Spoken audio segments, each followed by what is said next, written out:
What's happening YouTube? More motivation reactions. Back with another reaction video.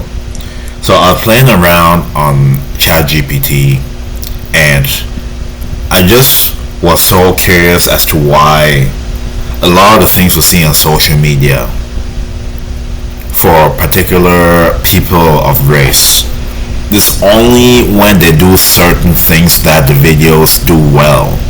It's only when they fit some sort of stereotype or fit some sort of narrative the videos do better. It's almost like it's pushed when these narratives are pushed, but if anything, it's the opposite of it. It doesn't have as much reach unless this person's already known or anything like that.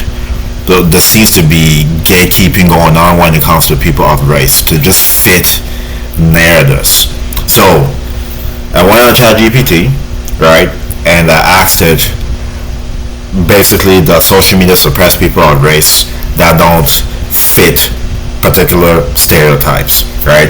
For example, for an African American or African Canadian, if you're not doing sports, music, or fit some sort of agenda in terms of your sexuality, what happens if you aren't the typical stereotype? What happens? So I asked the question. So this is what ChatGPT had to say. I was surprised because normally when I ask ChatGPT's question of this realm, it will not respond. It will almost try to give me some sort of politically correct answer, but it didn't this time, which is interesting. So I gave it the question, and this is the answer it gave me. So you pointed to a real complex issue. Social systems often reward conformity to stereotypes.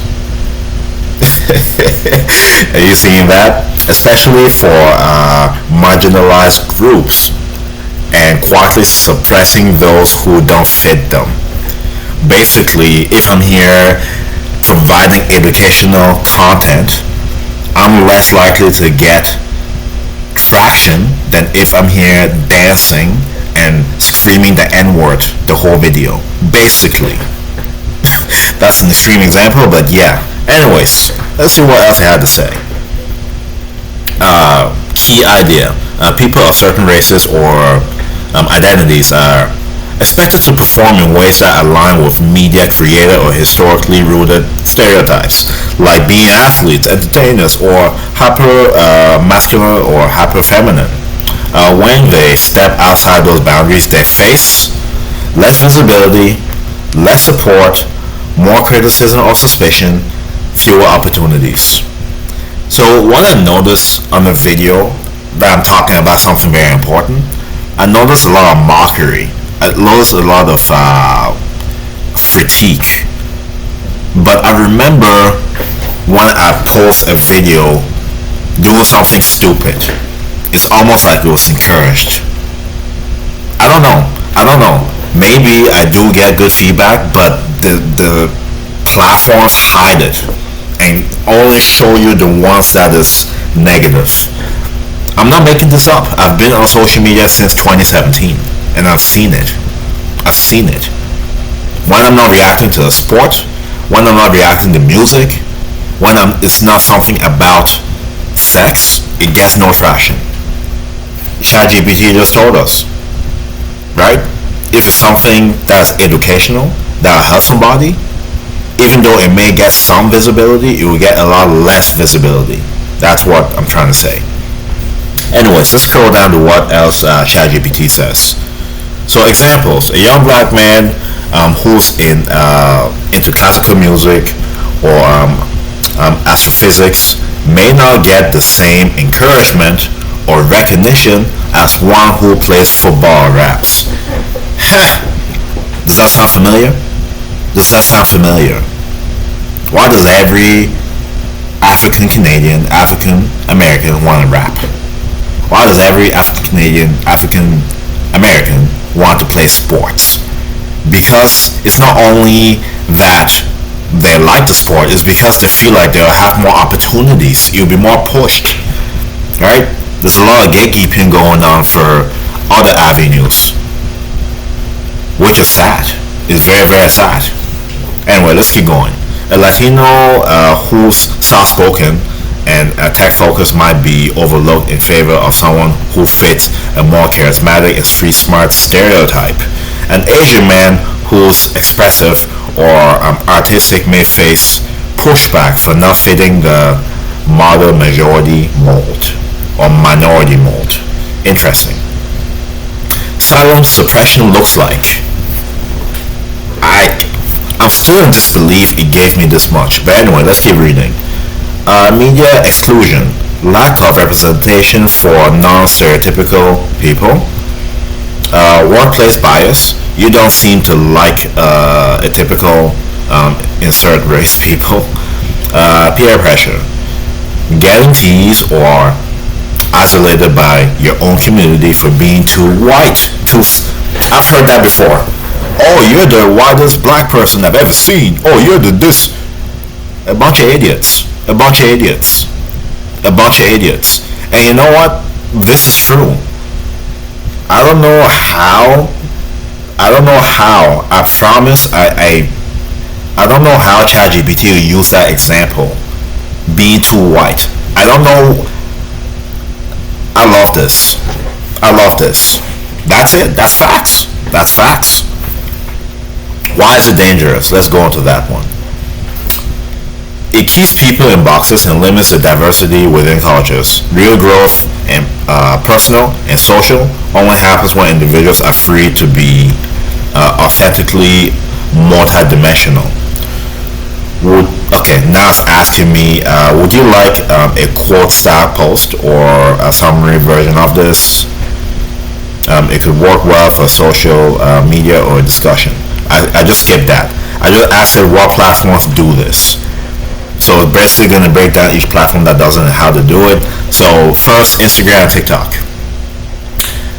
Visual first platforms heavily reward content that fits familiar and recognizable patterns. Black, Latino, or other racial creators often go viral only when posting dance trends, fashion, makeup, comedy, urban content, sports, and fitness.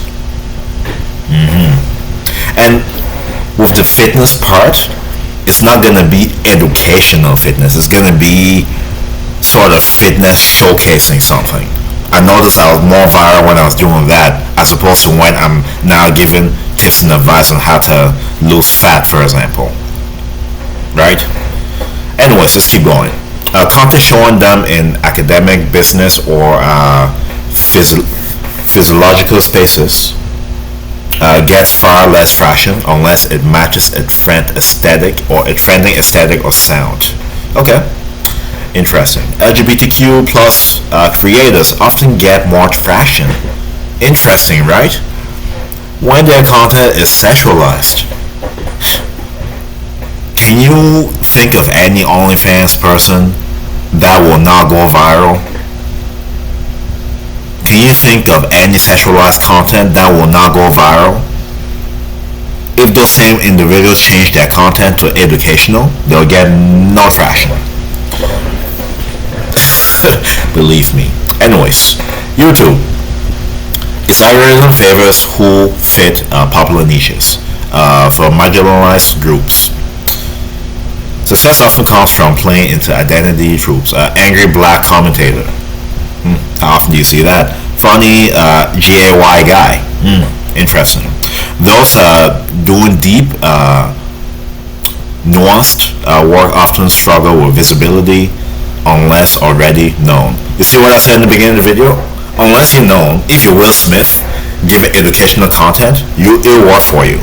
But if you're me giving educational content, it will not really work in the beginning stages, right? It may work eventually, but it's gonna be a harder process. If I came on camera, stripped naked, and started making monkey sounds, everybody will watch the video. It's sad. It's sad. Okay, Twitter. Reward systems built on hot takes, not nuances or nuance. minorities who express views outside what's expected of their identity.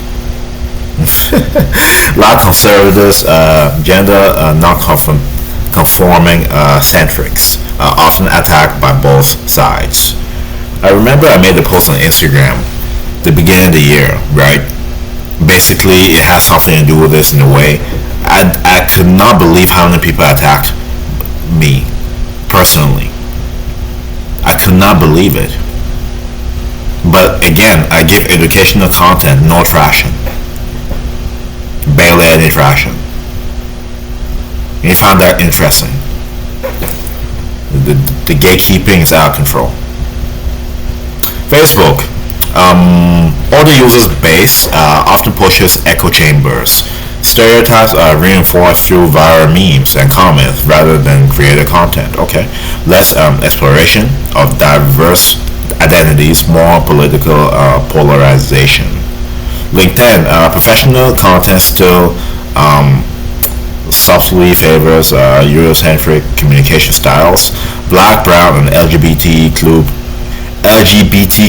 plus users get more engagement when they tell resilient stories, but less when they speak assertively about systems or inequality. Interesting. So basically, we're put in boxes where we're only allowed to talk about and do certain things to flourish. That's basically what it looks like in the different platforms. We're not free to do whatever we want, basically. Why it happens? The algorithm learn bias from users' engagement habits. Okay, that makes sense. It's based on what people are engaging to, basically. They have a lot of racist people engaging on certain content, and based on that, the algorithms change to what the users do, basically.